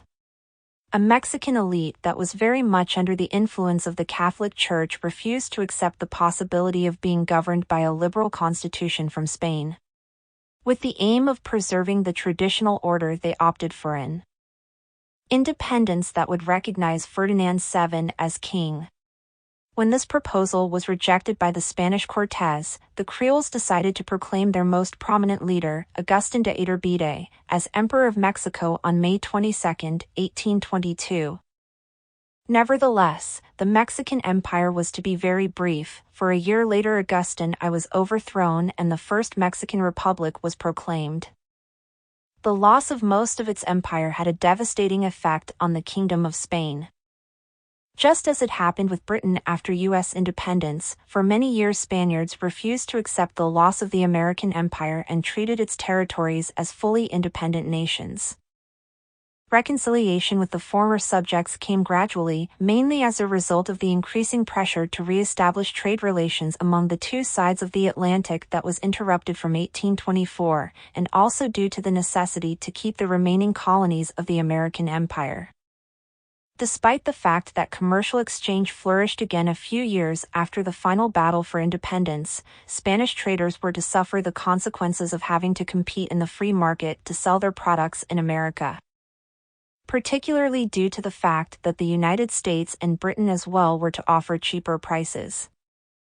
But the most enduring legacy of the Spanish in America was cultural. In fact, the term Hispano-America was introduced by the independence leaders, acknowledging in this way the legacy of Spain in the new nations. Spanish was also proclaimed as the official language in all the new nations emerging from the Spanish Empire, and governments ensured that all educational institutions would teach in Spanish. These measures contributed to strengthen national cohesion, particularly in countries where there was a large indigenous population that had little contact with the Creole elites and the population of European origin. It also allowed Spanish to become the lingua franca, spoken throughout vast territories that spanned from Argentina to New Mexico. Once war wounds healed, the common language and other aspects of the cultural links with Spanish America were to be particularly exploited by the Spanish government and its elites as a way of strengthening the role of Spain as the motherland of this new Hispanic world. And to a certain extent the American elites were receptive. But it was above all the constant influx of Spanish emigrants to the former colonies, particularly in the second half of the 19th century, that kept the transatlantic links between Spain and the old empire alive. As regards the Portuguese Empire in America, its destiny in the Revolutionary era was going to be the same as the Spanish, but only by a process that was to be less violent and traumatic. The Portuguese royal family fled to Brazil after Napoleon's troops took over the Iberian Peninsula. As a result of King John VI's settlement in Rio de Janeiro, this city became the new capital of the United Kingdom of Portugal, Brazil, and the Algarves, and Brazil was transformed into the center of the Portuguese Empire. When John VI returned to Lisbon in 1821, the Brazilian elite, just like many Portuguese migrants who had settled in Brazil, refused to lose the status that they had acquired as the nucleus of the Portuguese Empire, or what was even worse, to go back to being a colony dependent on Lisbon. But on leaving for Portugal, John VI had left his son Pedro I as regent in Brazil, and the young prince saw the confrontation between Brazil and Portugal as his opportunity to create a new empire for himself. The Portuguese prince, under the cry of independence or death, bravely led the Brazilian nationalist movement, and in gratitude he was proclaimed Emperor of Brazil on October 12, 1822. In this way Brazil initiated its trajectory as an independent nation under the power of the same dynasty that had ruled over them as a colony. In spite of the important contributions to Brazil made by Emperor Pedro in his first years, the clashes with the Creoles and their republican spirit did not allow him to consolidate his power. Pedro I abdicated in 1831 and his son Pedro II succeeded him as Emperor of Brazil. Pedro II proved to be an efficient ruler and managed to consolidate a united Brazil in times of upheaval, but his popularity and that of the Braganza dynasty finally succumbed to the turbulence of Brazilian politics. A republic was finally proclaimed in 1889. Europe was deeply transformed by the Revolutionary era. For this reason it was not possible to go back to the old regime, as many monarchs and statesmen wished. The ideas of liberalism, equality, and democracy continued making progress in European societies. Another idea that was increasingly influential from the outbreak of the Revolutionary era was nationalism, the desire to form nations among people who shared a history, a culture, and a language.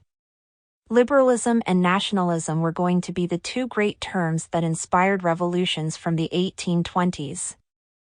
The Revolutionary era was far from over after the Battle of Waterloo in 1815. The forces of change unleashed by it continued to shape politics in Europe and increasingly in the rest of the Western world. In 1830 a new revolution broke out in France against King Charles X, and it was to provoke a wave of revolutions that toppled several regimes and brought about major changes in the map of Europe. In France a constitutional monarchy was proclaimed under Louis-Philippe Joseph d'Orléans. Greece obtained independence from the Ottoman Empire with the support of Britain, France, and Russia, and widespread sympathy throughout Europe. As it was commonly believed that such an important symbol of Western civilization and the cradle of democracy ought to break free from the oppressive Ottoman Empire. Less than 2 decades later, a new wave of revolutions broke out. The 1848 revolutions provoked chaos in most of Europe and even some countries in South America for almost a year. In major cities from London to Warsaw the masses took to the streets to fight against the system of government.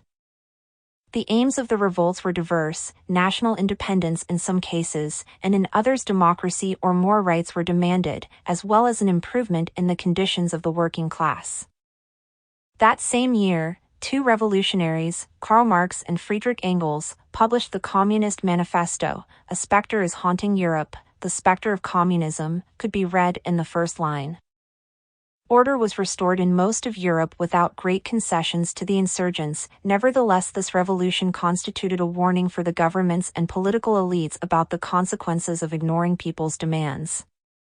Among the most important ideas bequeathed by the Revolution, two of them were deeply to alter the concept of government in European nations, as well as their role in the world. The first is that the government must be the expression of the people's will. As a result of this, representative parliaments spread across Europe except in Russia, where the old regime's autocracy was to survive, with grave consequences, in the long run. The way in which empires were governed was to change radically as a result of the principle of democratic representation, as well as the lessons learned from the wars of independence. The inhabitants of the colonies should be treated as citizens rather than as mere subjects. With the exception of colonies populated by indigenous groups that were considered primitive and uncivilized, the rest of the colonial population should have an active participation in the government and administration of its territory. Every empire that was kept together by means of force and oppression was doomed to disappear. The second great idea bequeathed by the revolutionary era was that of equality of men as a human rights principle. As a result, the most shameful scourge of European imperialism was to disappear: slavery. France was the first European country to abolish it officially, although slavery lingered on in several parts of its empire. Britain came next. Thanks to the efforts of the politician and philanthropist William Wilberforce, a law forbidding the slave trade was passed in the British Parliament in 1807. In 1833, slavery was finally abolished in the British Empire. Spain followed suit in 1811, except in Hispaniola, Puerto Rico, and Cuba, where slavery was not abolished until the 1880s. In the Dutch Empire, slavery was also to continue until 1863, and Portugal was the last of the European countries to abolish slavery, in 1869. Although it was not formally abolished in its empire until 1875. The principle that it was unacceptable to possess slaves made progress in Europe over the first 3 decades of the 19th century, except in Russia, where serfdom continued until 1864. Nevertheless, the anti-slavery cause was to take longer to reach the new nations in the Americas, especially in the regions where agricultural production depended on slave labor. In the United States, despite the enthusiasm with which the Founding Fathers proclaimed the equality of all citizens, it was inferred that this principle was only applicable to white men, and was not extended to the black population until 1865. Then, after a bloody civil war between the anti-slavery North against the slave-owning South, the practice was finally abolished. In Brazil, slavery was not abolished until 1888. Once slavery was abolished, the struggle against racial discrimination began. The legacy of over 300 years of slavery was to be the most. With the emergence of independent nations throughout America, the relationship between the two sides of the Atlantic was to become increasingly cold and distant. The atmosphere of distrust, resentment, and desire for revenge that overshadowed the relationship between Americans and Europeans ever since the American Revolution was not going to disappear until the mid-19th century. In 1823, U.S. President James Monroe proclaimed the famous doctrine that would bear his name under the slogan of America for the Americans. It warned that the United States had no intention of meddling in European affairs, but it would consider any European attempt at colonizing America or interfering in American affairs as an aggression against the United States. It was inspired by the wave of independent revolutions that swept across Spanish and Portuguese America, and it aimed at avoiding other European powers taking advantage of the power vacuum in order to spread their influence through these territories after the fall of the Spanish and Portuguese empires. The Monroe Doctrine reveals the extent to which the United States' self-esteem had increased since the Declaration of Independence. It also shows the desire of United States to mark its zone of influence as an aspiring great power, just as Europeans had traditionally done. But it is also a manifestation of a new feeling that was to predominate in America from the early 19th century, Americanism, an identity that considered itself the offspring of the American continent, not the European, and standing up to any European power that dared to occupy the lands which American citizens legitimately considered their own. Despite the fact that the United States and the rest of the new American nations were born under the spirit of anti-imperialism and a rejection of European expansionism, this did not imply that they were not willing to expand or even become empires themselves. In the case of the U.S., it soon became clear that the Empire of Liberty that Jefferson proclaimed was not merely a metaphorical term. The desire for territorial expansion that could be perceived in the 13 colonies increased considerably after the creation of the United States. Within a few decades after its birth, the country's frontiers were to be broadened in a considerable way. Initially, the Americans gained territory at the French and Spanish Empire's expense with the purchase of Louisiana and Florida, and later at Mexican expense by the less orthodox method of conquest and submission. After war against Mexico broke out in 1846 over the possession of Texas, the United States not only kept this territory but all territories to the north of Rio Grande that had been Mexican until then. After this extraordinary southern expansion, the U.S. focused on the conquest of the West that was to be crucial to the so-called frontier spirit that marked several generations of Americans. As a result of the Western expansion, the U.S. frontier reached the Pacific coast. Another substantial territorial acquisition was obtained in 1867 when Alaska was purchased from the Russians. In this way, by the 1870s, the United States became one of the largest countries on Earth, with such vast dimensions that it had nothing to envy those of many European empires in history. The expansionist spirit was also inherited from the Europeans by other American nations. Brazil, another new American nation of gigantic dimensions, had good reasons to proclaim itself an empire in 1822. As a consequence of Brazilian growth, the Portuguese feared that it would seize their colonies in Africa and in the Atlantic. But Brazilians did not fall into the temptation of building an overseas empire because, as Pedro I stated, Brazil is sufficiently big and productive for us. Brazilians also experienced a frontier spirit similar to that of the North Americans, although in their case the Amazonian jungle made expansion much more difficult than in the plains of the Wild West. The frontier spirit was also present among the Argentinians in the Pampas and Patagonia, among the Chileans in their internal colonization, and the Mexicans in their expansion through the Indian territories toward the north and south of their huge country. The conquest and expansion through the Americas that the Europeans started in 1492 was completed by their American descendants in the 19th and 20th centuries. While the cause of liberalism and democracy made its way in Europe with considerable difficulty against the forces of the old regime, in the United States it was to make a much smoother progress. Loyal to the principles of its constitution, the United States consolidated the most advanced model of democracy in the early 19th century. It was based on a broad suffrage that included the majority of white adults, a system of checks and balances that prevented many of the abuses of power that were experienced in the Old World. And above all, an enviable model of society based on cohabitation among citizens from very diverse origins and the promotion of prosperity. In 1831, the French politician and historian Alexis de Tocqueville traveled to the United States in order to write a report commissioned by his government on the country's prison system. But it was only the pretext used by this French aristocrat in order to spend some time in the young American nation and analyze its politics and society that he found so fascinating.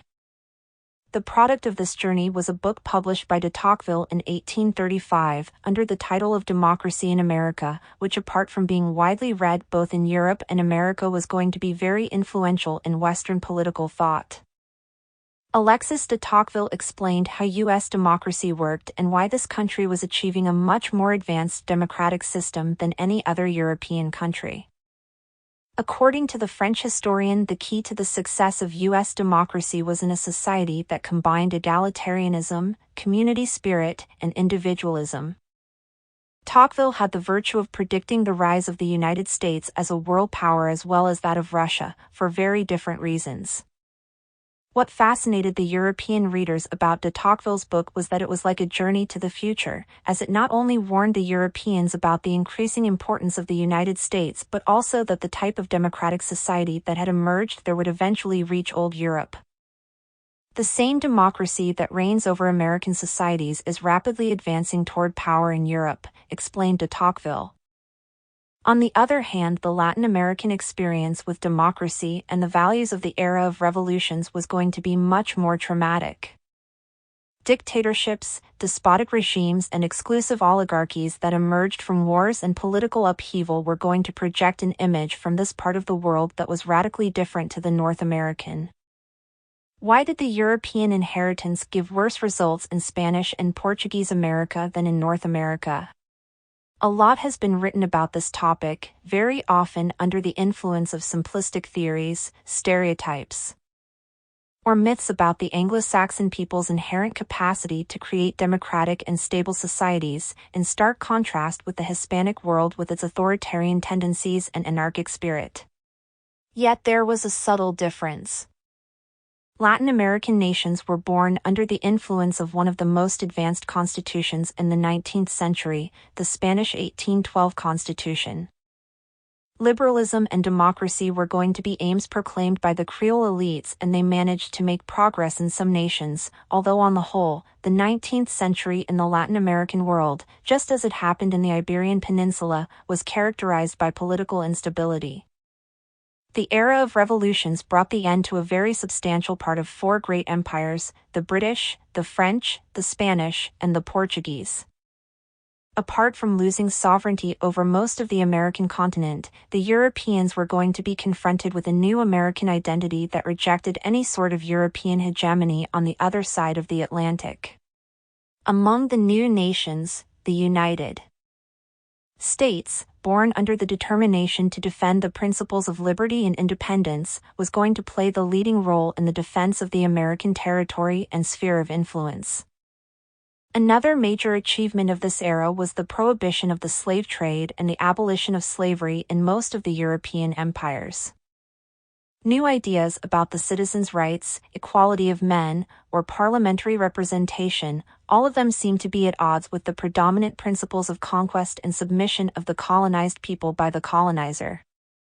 As a result, European powers were going to face increasing pressure from their political and intellectual elites to reconsider the way in which overseas possessions were governed.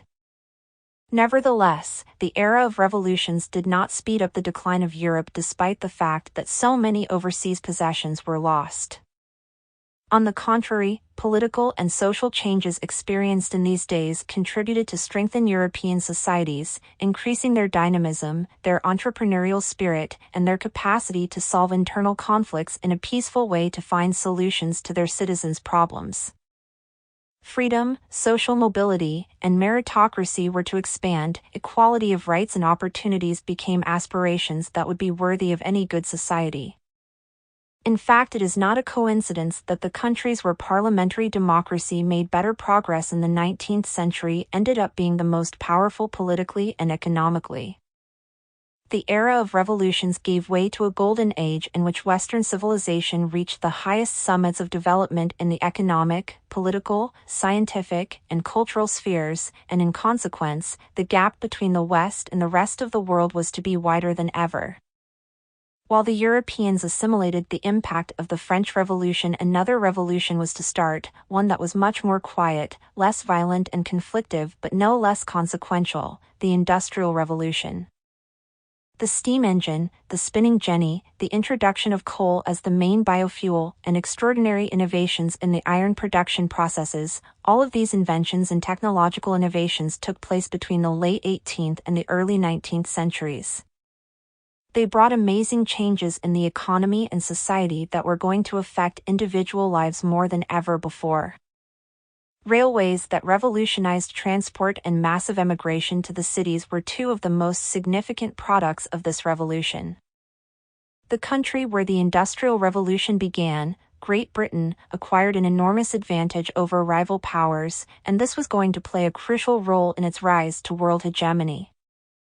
The Industrial Revolution provided much more wealth than the empire in America and gave a new meaning to its colonial empire as a source of essential commodities and an emerging market where the products of British factories could be exported. The Industrial Revolution rapidly spread across Western Europe and the other side of the Atlantic, starting with the United States, which was to emerge as one of the main industrial powers from the late 19th century. Industrialization was soon to become synonymous with economic development and prosperity, and any country that was not capable of industrializing was condemned to stagnation and backwardness. The Industrial Revolution compensated for many misunderstandings that emerged between Americans and Europeans as a consequence of the other revolutions that we have examined. America became an increasingly attractive market for European industrialists, whereas American entrepreneurs approached Europe and Britain in particular as a source of technological innovation, venture capital, and ideas for fostering industry and wealth creation. Finally, a very important consequence of the revolutionary era for both Europeans and Americans was the rise of an Atlantic community. The origins of this Atlantic community can be traced back to the 16th century, when the first Europeans settled in America. But as long as there were European empires in America, the colonial settlers were just an appendix of Europe, largely dependent on the metropolis that governed them. Nevertheless, with the formation of independent nations in most of the Americas from the early 19th century, a new relationship was to emerge based on mutual respect and increasing interdependence that could be described as an Atlantic community. Despite the U.S. founding fathers' desire to create a very different society to that of old Europe, the philosophical and political principles that inspired them were European. As regards Latin America, there was a staunch determination for breaking away from the colonial powers. The legacy of pre-Columbian cultures and the presence of Native Americans in some parts may have influenced the creation of a new identity, but even so, the model of society that inspired the new societies was European. And the culture and values cherished by the Creole elites were always those of the former colonial powers. After independence, the American elites continued seeing Europe as a source of learning and improvement in many aspects, as a reference to their identity. Their trends of change in the political, economic, social, and cultural sphere continued being marked by Europe. On the other hand, the Europeans persisted treating the American nations with airs of superiority, but they were also going to inspire much admiration. American democracy emerged as the great model that was particularly useful for regenerating old European politics. Brazil was for many decades an example of a new imperial power that both fascinated and worried the Portuguese. Argentina was in a similar way admired by the Spaniards. Above all, the United States and almost all the American nations started to be seen by the Europeans as lands of great opportunity where dreams that seemed impossible in their countries of origin could become true. Trade between the two parts of the Atlantic and emigration to the Americas were going to strengthen the transatlantic community to the extent of becoming an essential aspect that accounts for the vigor of the European world in its hegemonic era. The clash between revolutionary versus traditional reverberated through Europe ever since the start of this revolutionary era, and the great imperial powers had to face the consequences of dramatic territorial losses or political upheaval provoked by the defeat of the old order. But far from weakening Europe, it actually reinvigorated its civilization, allowing it to continue shaping the world in the most extraordinary ways. Burke, Old World, New World. Burke, Old World, New World. John Meacham, Thomas Jefferson, The Art of Power. Benjamin Franklin, The Autobiography of Benjamin Franklin. James Boswell, The Life of Samuel Johnson. #Adam Smith, The Wealth of Nations. Andrew Roberts, Napoleon the Great. Paul Boutel, Histoire des Antilles Françaises, XVIe, XVIe siècle.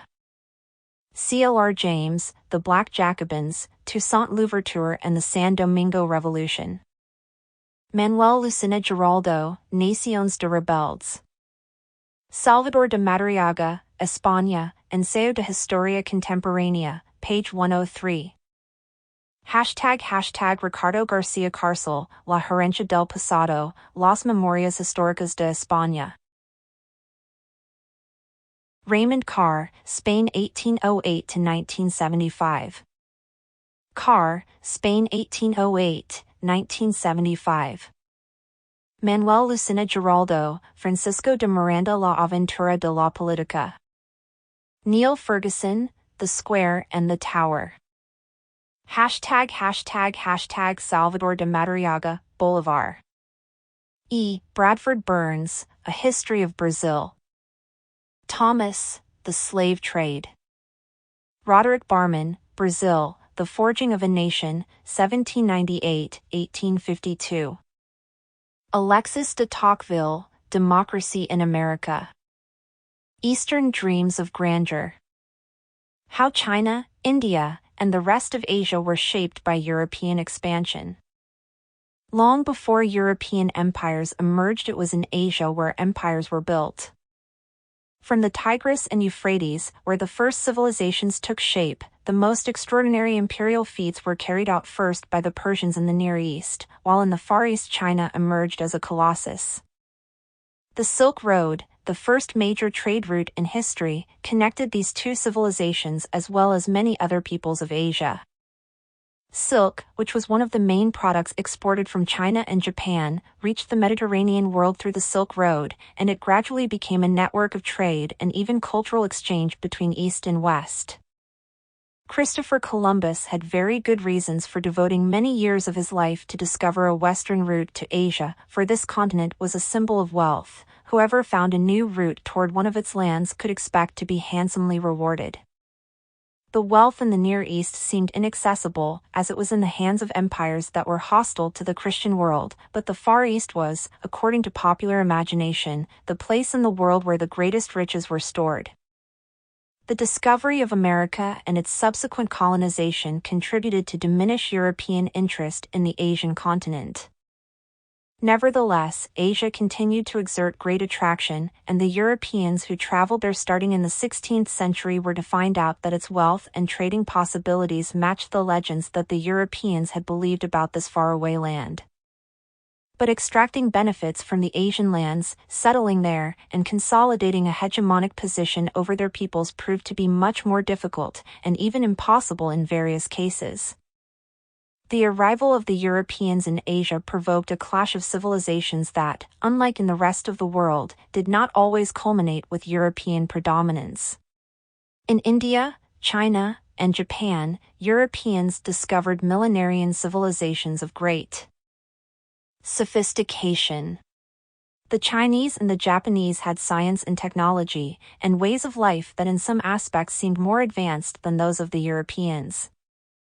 These two nations were not only particularly proud of their civilizations, which they considered as the most advanced in the world, but they also had sufficient means to defend themselves from any foreign incursion. Nevertheless, the European presence in Asia ended up exerting a very powerful influence over them. Portugal, a pioneer in the era of discoveries, was also the nation that deserves the credit for opening Asia for the European powers. Vasco da Gama's arrival on the western coast of India in 1499 was soon followed by the first Portuguese explorations through the Indian coast and eventually the first settlement with which European colonization began. In 1505, King Manuel I of Portugal appointed Francisco de Almeida as viceroy of the new Estado de India, a company in charge of colonizing India and promoting trade in the Indian Ocean. 2 years later, the sailor Alfonso de Albuquerque replaced Almeida. Albuquerque conquered the city of Goa, and he cunningly exploited rivalries between the neighboring kingdoms to impose Portuguese dominion and start promoting trade in the region. This constituted the beginning of a Portuguese presence in India that was to last for more than 4 centuries. Shortly after consolidating Portuguese power in Goa, Albuquerque sent his fleet to the city of Malacca in 1511. Malacca, in present-day Malaysia, was one of the main crossroads of the Asian continent, and controlling this city implied gaining access to the markets in this part of the world. After occupying it, Albuquerque ordered the construction of a fort that was to bear the name of a Formosa, and he made Malacca. The key to hegemony in Asia was to control the spice route, and for this purpose it was essential to have access to the Chinese Empire. For this reason, in 1513 Viceroy Albuquerque sent Rafael Perestrello to China with the aim of establishing trade relations between Portugal and the Celestial Kingdom, as it was known. The great paradox of history was that Perestrello was the cousin of Christopher Columbus's wife, and he had the honor of becoming the first European to fulfill Columbus's dream of reaching the Chinese coast. His fellow countryman, Jorge Alvarez, reached the northern coast and present-day Hong Kong shortly after. After this initial contact with the Chinese civilization, in 1517 Fernão Pires de Andrade was sent with the mission of establishing formal relations between the two states that would give way to trade exchange. But he had to wait until 1521 to be granted an audience that would allow him to meet the all-powerful Chinese emperor in the Forbidden City in Beijing. On top of the inconveniences of waiting for such a long time, the diplomatic mission had disastrous results. When Fernão Pires de Andrade was about to be received, a letter from the former Sultan of Malacca reached the emperor's court explaining how the Portuguese had expelled him from his kingdom. The scant sympathy felt by the Chinese mandarins toward the Portuguese totally vanished as a result, and all its members, including Fernão Pires de Andrade himself, were sent to prison and subsequently executed. After such a brutal elimination of the delegation, trade with the Portuguese was strictly prohibited in China. As other Europeans were going to discover over the next centuries, China was a most inaccessible civilization, and the great majority of the attempts to penetrate it were to culminate with humiliating rebuffs or forceful expulsions. Prohibition did not manage to keep the Portuguese at bay, for many ships continued smuggling their products into China, and also managed to make some incursions into Japanese ports. In order to obtain benefits from both the Chinese and the Japanese market, it was necessary to have a well-connected base in the region, and they finally found it in Macau. This was a peninsula in which the Chinese emperor had allowed the entrance of foreigners in order to trade with his subjects. But the Portuguese attempted to go much further, settling there permanently, and after much perseverance, in 1554, they were authorized to establish a settlement, though paying a high price for it. They had to pay tributes and always pay compulsory respect to the Ming dynasty. From 1573, the Chinese government demanded an annual amount from the Portuguese coffers and that the Chinese population in the settlement would be subject to Chinese law, even though the official administration there was Portuguese.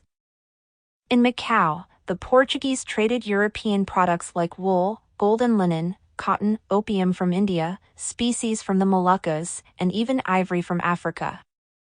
They bought from the Chinese silk, porcelain objects, gold, and copper. From there they also established commercial relations with Japan, a particularly closed market.